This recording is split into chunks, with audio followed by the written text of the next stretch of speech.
നീ മാത്രം വിട്ടുനിന്നാൽ നീ ഒറ്റപ്പെടും എന്ന ചിന്ത. നീ ഒറ്റപ്പെടും ആളുകൾക്കിടയിൽ. ഇവിടെ സമൂഹമൊക്കെ ഇത് അംഗീകരിച്ചതാണ്. ഇവിടെയുള്ള നാട്ടുകാർ മുഴുവനും ഇത് അംഗീകരിച്ചതാണ്.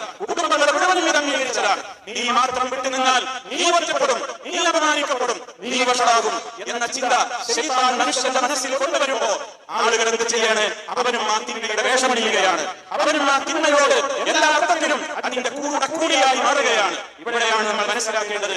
ആ ചിന്ത നമ്മുടെ മനസ്സിലേക്ക് ശൈത്താൻ ഇട്ട് തരുമ്പോ സ്വന്തത്തെ പഠിപ്പിക്കേണ്ടുന്ന ഒരു വാചകമുണ്ട്. ഞാനും നിങ്ങളും, ഞാൻ മരണപ്പെട്ട് എന്റെ ഖബറിലേക്ക് ഞാൻ പോകുമ്പോൾ ഞാൻ ഒറ്റക്കായിരിക്കും.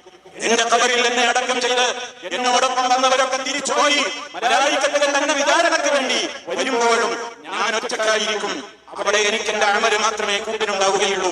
എന്നെ തിന്മയിലേക്ക് വലിച്ചടച്ച, എന്നെ തിന്മയിലേക്ക് ഞാൻ പോകാതിരുന്നപ്പോൾ എന്നെ പരിഹസിച്ചവർ ആരും എന്റെ കൂടെ ഉണ്ടാവുകയില്ല. അവരൊക്കെ ഖബറോളം മാത്രമേ വരികയുള്ളൂ. ഞാനും കൂടെ കിടക്കട്ടെ എന്നൊരു